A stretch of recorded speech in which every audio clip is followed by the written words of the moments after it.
Friends, একটু ভাবো, তুমি কাউকে সারা সর্বস্ব দিয়ে ভালোবাসো, বা অন্তত মনে করো সে তোমার জীবনের সবথেকে স্পেশাল মানুষ। তুমি চাও সে তোমাকে লক্ষ্য করুক, তোমার মূল্য বুঝুক, কিন্তু সে ব্যক্তি তোমাকে কি দেয়? ইগনোর। হ্যাঁ, সেই ইগনোর, ফোনে মেসেজ দেখে রিপ্লাই না দেওয়া, ইচ্ছাকৃত কল না ধরা, বা সামনে দিয়ে এমনভাবে চলে যায় যেন তুমি বোধহয় কোনো গণনার মধ্যে নেই। এখন সত্য কথা বলো তো, তখন কি তোমার ভেতরে রাগ, কষ্ট আর অসহায়ত্ব একসঙ্গে ঝাঁপিয়ে পড়ে না? হৃদয় কি এটা বলে না, যদি আমি ওকে এমন একটা জবাব দিতাম যে সে রাতভর ঘুমাতেই পারত না?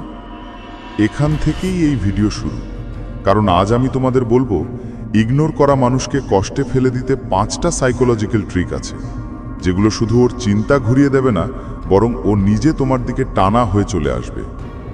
দেখো, মানুষের সবচেয়ে বড় দুর্বলতা হলো অ্যাটেনশন বা মনোযোগ। আমরা সবাই চাই আরও বেশি করে লক্ষ্যে আসা, আমাদের মূল্য বোঝা, কিন্তু যখন কেউ আমাদের ইগনোর করে তখন সেটা আমাদের মস্তিষ্ককে আঘাত করে। আর সাইকোলজি বলে, কাউকে ইগনোর করলে সে নিজেকে প্রমাণ করার জন্য কিছু করেই ফেলতে পারে। তাই এখন পালা তোমার, এই খেলা বদলে দিতে হবে। এবার তুমি পালাবে না, এখন তুমি স্থির হও। আর যখন তুমি থেমে গিয়ে তোমার শক্তি টেনে নেবে, তখন সামনে থাকা মানুষটা ব্যাকুল হতে শুরু করবে। সে কাঁপবে, সে ভাববে হঠাৎই কিভাবে বদলে গেল। এই পুরো সিরিজে আমি তোমাদের জানাবো ওই 5টা পদ্ধতি, যেগুলো অনুসরণ করলে যে কাউকেই যে তোমাকে ইগনোর করে, তুমি বাধ্য করে ফেলবে তোমাকে মনে রাখার জন্য, তোমাকে খোঁজার জন্য, এবং সে নিজে তোমার কাছে আসবে।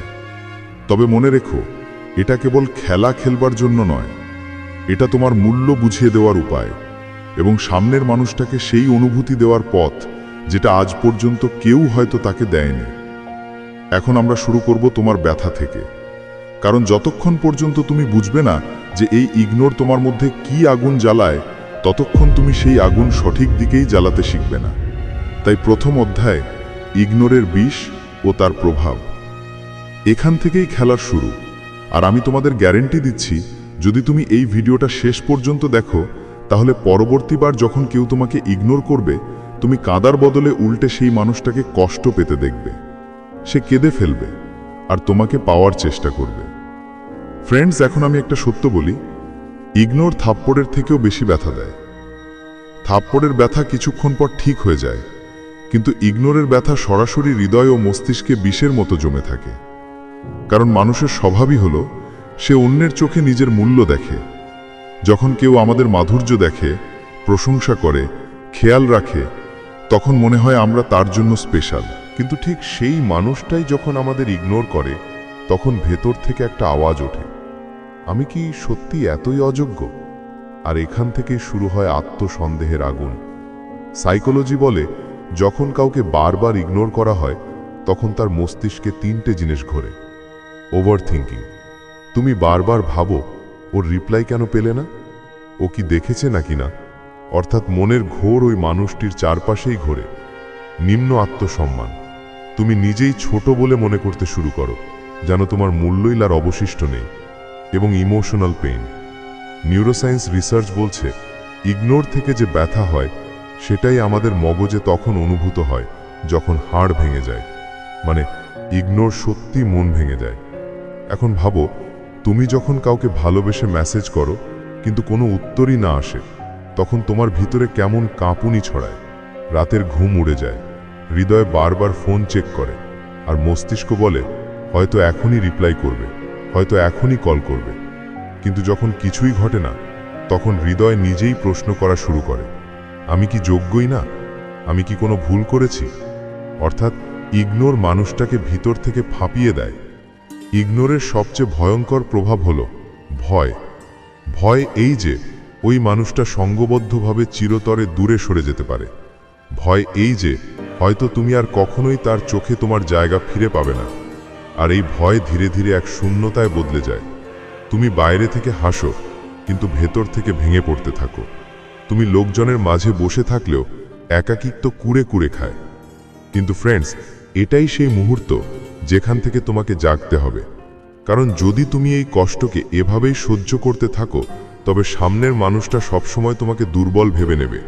আর যদি এই কষ্টকে শক্তিতে বদলে ফেলো, তবে এই কষ্টই হয়ে উঠবে তোমার সবচেয়ে বড় শক্তি। মনে রেখো, ইগনোর তোমাকে ভেঙে দিতে পারে, কিন্তু সেই একই ইগনোর তোমাকে এতটাই শক্তিশালীও করে তুলতে পারে যে সামনের মানুষটা তোমাকে ছাড়া শান্তিতে ঘুমাতেই পারবে না। আর এই বোঝাপড়া থেকেই বেরিয়ে আসে প্রথম উপায়, অ্যাটেনশনের বা মনোযোগের ভিখারি হয়েও না। ফ্রেন্ডস, যদি আমি তোমাকে জিজ্ঞেস করি ইগনোরের সবচেয়ে বড় কারণ কি, উত্তর একেবারেই সোজা। তুমি নিজেই সামনের মানুষের কাছে অ্যাটেনশনের ভিখারি হয়ে যাও। কারণ আমরা যখন কাউকে পছন্দ করি তখন ভাবি তার চোখে জায়গা করে নেওয়ার একমাত্র উপায় হলো বারবার মেসেজ করা, কল করা, সব সময় তার কথাই ভাবা। কিন্তু সত্যিটা উল্টো। সাইকোলজি বলে যে জিনিসের সরবরাহ বেশি হয় তার মূল্য কমে যায়। ভাবো তো, যদি কারো কাছে তোমার মেসেজ সবসময় পৌঁছে যায়, কল সবসময় বাজে, উপস্থিতি সবসময় পাওয়া যায়, তবে সে কেন তোমাকে গুরুত্ব দেবে? কারণ তার কাছে তুমি এক সাধারণ জিনিসে পরিণত হয়ে গেছো, স্পেশাল কিছু নাও। অধিকাংশ মানুষ এই ভুলই করে বসে, সামনের মানুষটা ইগনোর করে, আর আমরা তখনই ডাবল ট্রিপল মেসেজ দিয়ে ফেলি। কোথায় আছো? রিপ্লাই দিচ্ছ না কেন? আমি কি কিছু ভুল বলেছি? এসব মেসেজ সামনের মানুষের মাথায় একটাই ভাবনা ঢুকিয়ে দেয়, এ মানুষটা ডেসপারেট। আর ডেসপারেট মানুষের কখনোই কোনো মূল্য থাকে না। এখন শোনো, এখানে খেলাটা উল্টাবে কিভাবে। কেউ তোমাকে ইগনোর করলে প্রথম কাজ হলো নীরবতা। হ্যাঁ, চুপ থাকা, না মেসেজ, না কল, না অভিযোগ। কেন? কারণ নীরবতা মানুষকে ভাবতে বাধ্য করে। যখন তার অভ্যাস ছিল যে তুমি সবসময় প্রথমে এগিয়ে আসবে, আর হঠাৎ তুমি হারিয়ে গেলে, তখন তার মাথায় প্রশ্ন উঠবে, হঠাৎ এমন বদল হলো কেন? আর সেখান থেকেই শুরু হবে তার অস্থিরতা। মনে রেখো, অ্যাটেনশনের ভিখারি হয়েও না, বরং নিজের জীবনকে সামনে রাখো। তাকে দেখাও যে তোমার কাছে করার মতো অনেক কিছু আছে। বন্ধুদের সাথে সময় কাটানো, নিজের শখ, নিজের কাজ, নিজের স্বপ্ন। যখন তুমি নিজের জীবনে ব্যস্ত দেখাও, তখন তোমার ভেতরে এক ধরনের চৌম্বক শক্তি তৈরি হয়। আর মানুষ সবসময় সেই জিনিসের দিকেই টানে যা সহজে পাওয়া যায় না। সাইকোলজির গোল্ডেন রুল হলো অভাব সৃষ্টি করে মূল্য। অর্থাৎ যে জিনিস কম মেলে তার মূল্য বেশি হয়। তাই যখন তুমি নিজেকে সরিয়ে নাও, নিজের অ্যাটেনশন কমিয়ে দাও, তখন সামনের মানুষটা বাধ্য হয়ে তোমার দিকে টানা হতে শুরু করে। কারণ তখন তার মনে হয়, আমি কি একে হারাচ্ছি না তো? ফ্রেন্ডস, মনে রেখো, কখনোই অ্যাটেনশনের বা মনোযোগের ভিখারি হয়েও না। কারণ যখন তুমি নিজেকে নিয়ন্ত্রণ করতে পারো, তখন সামনের মানুষটা নিয়ন্ত্রণ হারিয়ে ফেলে। আর সেখান থেকেই শুরু হয় তার তীব্র অস্থিরতা। বন্ধুরা, যদি কেউ তোমাকে ইগনোর করে থাকে, তবে এবার সময় এসেছে তাকে তার নিজের অস্ত্রেই জবাব দেওয়ার। তবে পার্থক্যটা হলো, তুমি এটা করবে না রাগে, বরং বুদ্ধিমত্তা আর নিয়ন্ত্রণের সাথে। তুমি খেয়াল করেছো নিশ্চয়ই, কেউ তোমাকে ইগনোর করলে তুমি ব্যাকুল হয়ে যাও, কিন্তু যদি তুমি উল্টে তাকেই ইগনোর করো, তবে কি হবে? তার মাথায় দুটো কথা চলবে, এটা আমার পেছনে ছুটছে না কেন? এর জীবনে কি অন্য কেউ এসে গেছে নাকি? অর্থাৎ তোমার নীরবতা আর ইগনোর তার কাছে এক বড় রহস্যে পরিণত হবে। সাইকোলজি বলে, মানুষ সব সময় সেই জিনিসই বেশি চায় যা সহজে পায় না। যখন তুমি তাকে ইগনোর করবে, তখন তার ভেতরে তৈরি হবে অনিরাপত্তা। সে ভাববে, এতদিন তো এটা আমাকে বোঝাতো, এখন হঠাৎ বদলে গেল কেন? এখন হঠাৎ এতটা বদলে গেল কিভাবে? এই ভাবনাই তাকে অস্থির করবে আর তার ঘুম কেড়ে নেবে। এখন প্রশ্ন হলো, কিভাবে ইগনোর করবে? কাজটা স্মার্ট উপায়ে করতে হবে। মেসেজের উত্তর দাও দেরি করে। আগে তুমি সেকেন্ডের মধ্যেই রিপ্লাই করতে, এখন ৩-৪ ঘন্টা পরে কথা বলো। সোশ্যাল মিডিয়ায় অ্যাক্টিভ থাকো, কিন্তু তাকে ইগনোর করো। মানে স্টোরি দাও, কিন্তু তার মেসেজের উত্তর দিও না। সামনে দেখা হলে নর্মাল থেকো, অতিরিক্ত উত্তেজিত হয়েও না। তোমার অ্যাটিটিউড হওয়া উচিত, তুমি থাকো বা না থাকো, আমার জীবন চলছেই। যখন তুমি এসব করো, তখন একটা জিনিস হয়, পাওয়ার শিফট। নিয়ন্ত্রণ আর তার হাতে থাকে না, তোমার হাতে চলে আসে। যে মানুষটা তোমাকে ইগনোর করে নিজেকে শক্তিশালী ভাবছিল, এখন সেই তোমার এক মেসেজ, তোমার এক নজরের জন্য অপেক্ষা করবে। সবচেয়ে বড় চাল হলো ইগনোর করে তাকে এই অনুভূতি দেওয়া যে তোমার দুনিয়া তাকে ছাড়াও চলছে, আর এই অনুভূতি তাকে ভেতর থেকে ভেঙে দেয়। সে ভাবতে শুরু করে, যদি এটা আমার ছাড়া এত ভালো থাকতে পারে, তবে হয়তো আসলে আমারই তাকে প্রয়োজন। এটাই হলো আসল জয়। মনে রেখো, ইগনোরের জবাব হলো ইগনোর, কিন্তু নিয়ন্ত্রণের সাথে। কারণ যখন তুমি তাকে ইগনোর করো, তার অস্থিরতা বাড়ে আর তোমার শক্তি দ্বিগুণ হয়। বন্ধুরা, এতক্ষণ আমরা শিখলাম, অ্যাটেনশনের ভিখারি হয়েও না আর ইগনোর করে শক্তিশালী হও। কিন্তু আসল খেলা তখনই শুরু হয় যখন তুমি তোমার ভ্যালু এত উঁচু করে দাও যে সে তোমাকে ইগনোর করা তো দূরের কথা, তোমাকে হারানোর ভাবনাতেই ভয় পেতে শুরু করবে। সত্যিটা হলো, মানুষ সবসময় সেই জিনিসের পেছনেই ছোটে যা তার কাছে অনেক বড় মনে হয়। সেটা টাকা হোক, পজিশন হোক বা সম্পর্ক। যদি সামনের মানুষটা মনে করে তোমাকে খুব সহজেই পাওয়া যাবে, তবে তোমার গুরুত্ব কোনোদিনই বাড়বে না। কিন্তু যখন তুমি তোমার জীবন, তোমার ব্যক্তিত্ব, তোমার উপস্থিতি এতটা স্পেশাল করে তুলবে যে তার তুলনাই হয় না, তখন সেই নিজে তোমাকে পেতে চাইবে। ভ্যালু শুধু কথায় আসে না, সেটা আসে তোমার লাইফস্টাইল থেকে। কাজে আর কেরিয়ারে মনোযোগ দাও।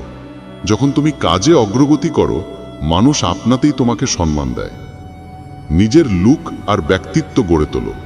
নতুন পোশাক, ফিটনেস, গ্রুমিং সব তোমার ইমেজকে আরো উজ্জ্বল করে।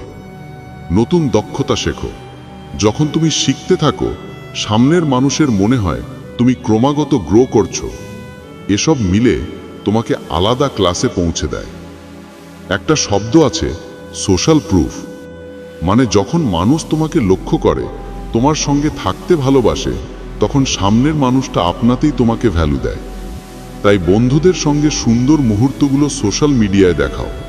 তোমার অ্যাক্টিভ লাইফস্টাইল শেয়ার করো। তোমার সাফল্যগুলো সামনে রাখো। যখন দুনিয়া তোমার ভ্যালু মানতে শুরু করে, তখন সেই মানুষটা যে তোমাকে ইগনোর করছিল, এখন বাধ্য হয়ে আরো গভীরভাবে তোমাকে লক্ষ্য করবে। মনে রেখো, তোমার অ্যাটিটিউড হওয়া উচিত, আমি এটা হলেও সুখী। কিন্তু কেউ যদি আমার জীবনে আসে, তবে সে আমার জীবনের ভ্যালু বাড়ানোর জন্যই আসবে। মানে কখনোই নির্ভরশীল হয়ে থেকো না। কারণ যে মানুষ নিজে দাঁড়িয়ে থাকতে পারে, সে সবসময় অন্যদের থেকে উঁচু দেখা দেয়। যখন তুমি নিজের ভ্যালু বাড়াও, তখন সামনের মানুষটা দুটো অবস্থায় পড়ে। আমি কেন একে ইগনোর করলাম? এটা তো সত্যিই স্পেশাল। যদি আমি একে মিস করে ফেলি, তবে হয়তো অন্য কেউ একে পেয়ে যাবে। মানে এখন খেলা পুরোপুরি বদলে গেছে। এখন ভয় তার ভেতরে আর শক্তি তোমার ভেতরে। ফ্রেন্ডস, মনে দেখো, মানুষ তোমার ভ্যালু তখনই বোঝে যখন তুমি নিজেই তোমার ভ্যালু উঁচু করো। তুমি যখন নিজেকে আপগ্রেড করো, তখন দুনিয়া তোমাকে ইগনোর করতে পারে না। মানুষকে চালায় তার মগজ নয়, তার হৃদয়। মানে সামনের মানুষ যতই লজিক্যাল হোক, তার সিদ্ধান্ত, তার আকর্ষণ, তার অস্থিরতা সবকিছু বেরোয় ইমোশন থেকে। আর যদি তুমি শিখে যাও কোন কোন ইমোশনাল বোতাম টিপতে হবে, তবে তুমি সেই মানুষটাকে তোমার দিকে টেনে আনা আটকাতেই পারবে না। ইমোশনাল ট্রিগার মানে হলো এমন ছোট ছোট কথা বা কাজ যা সরাসরি সামনের মানুষের মনে অনুভূতি আর স্মৃতি জাগিয়ে তোলে। যেমন কোনো বিশেষ গান যেটা তোমরা একসঙ্গে শুনেছিলে, কোনো জায়গা যেটা তোমাদের সম্পর্কের সঙ্গে জড়িত, কোনো অভ্যাস যেটা শুধু তোমার সঙ্গে সম্পর্কিত। এসব ট্রিগার তার মস্তিষ্কে তোমার ইমেজ জাগিয়ে তোলে। আর সে যতই তোমাকে ইগনোর করুক, ভেতর থেকে তোমাকে মনে করতে বাধ্য হবে।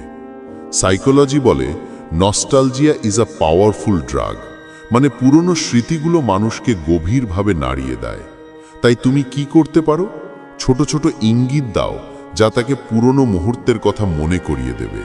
যেমন যদি তুমি চ্যাট করো, হঠাৎ বলো, আরে সেই দিনটা মনে আছে যখন আমরা হঠাৎ বৃষ্টিতে ভিজে গিয়েছিলাম?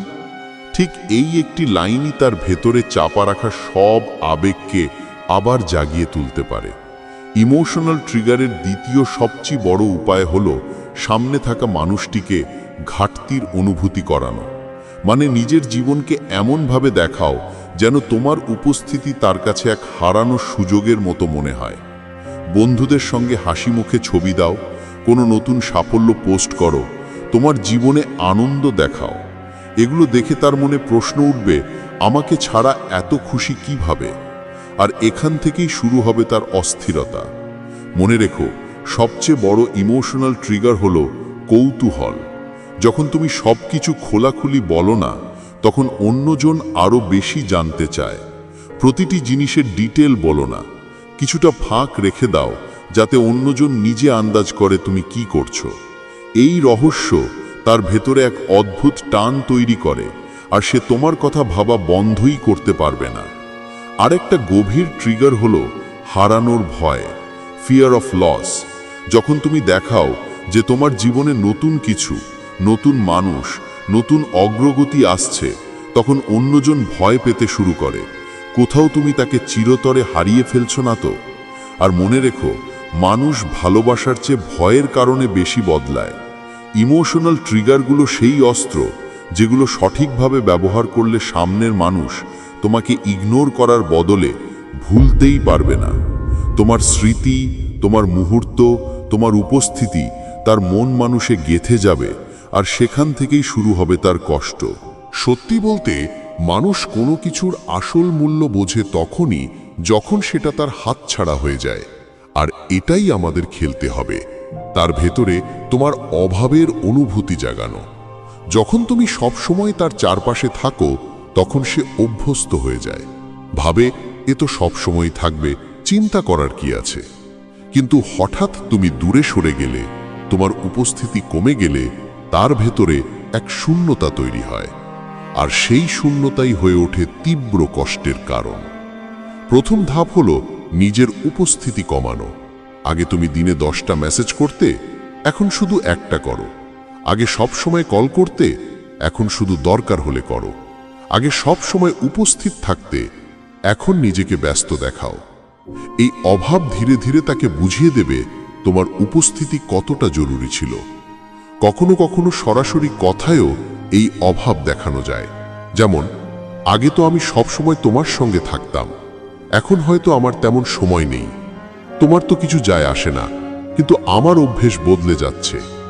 এই লাইনগুলো তার মনে বারবার বাজবে, আর সে ভাবতে শুরু করবে, সত্যিই তো, আগে এত কাছাকাছি ছিল, এখন কেন দূরে চলে গেল? আজকের দুনিয়ায় সবচেয়ে বড় অস্ত্র হলো সোশ্যাল মিডিয়া।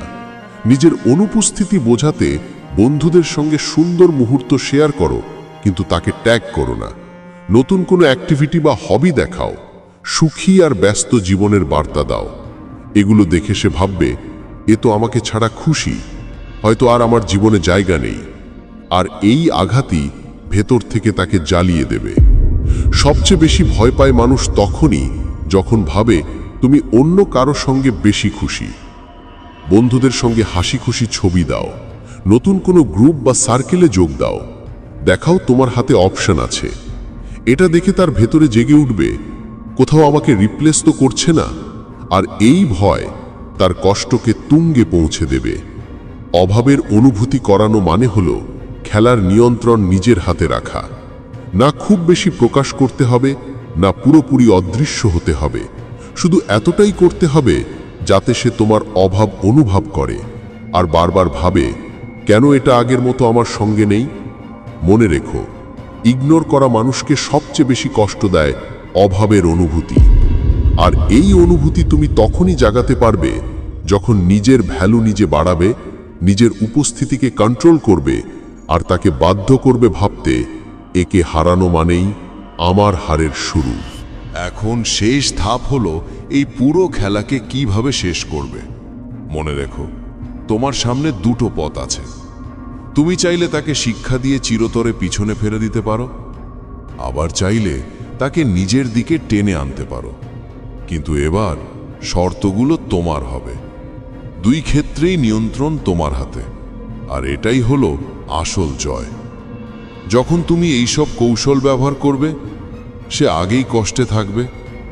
এখন তোমার শুধু একটু একটু করে এই বার্তা দেওয়া দরকার, দেখ, আমি তোকে ছাড়াও নিজের জীবন গড়ে তুলেছি, কিন্তু যদি আমায় পেতে চাস, এবার খেলা আমার শর্তে হবে। এই লাইনগুলো সরাসরি বলতেও হবে না, তোমার অ্যাটিটিউড, বডি ল্যাঙ্গুয়েজ, পার্সোনালিটি থেকেই বার্তাটা বোঝা যাবে।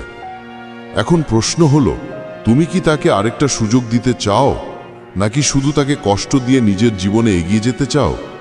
সিদ্ধান্ত তোমার।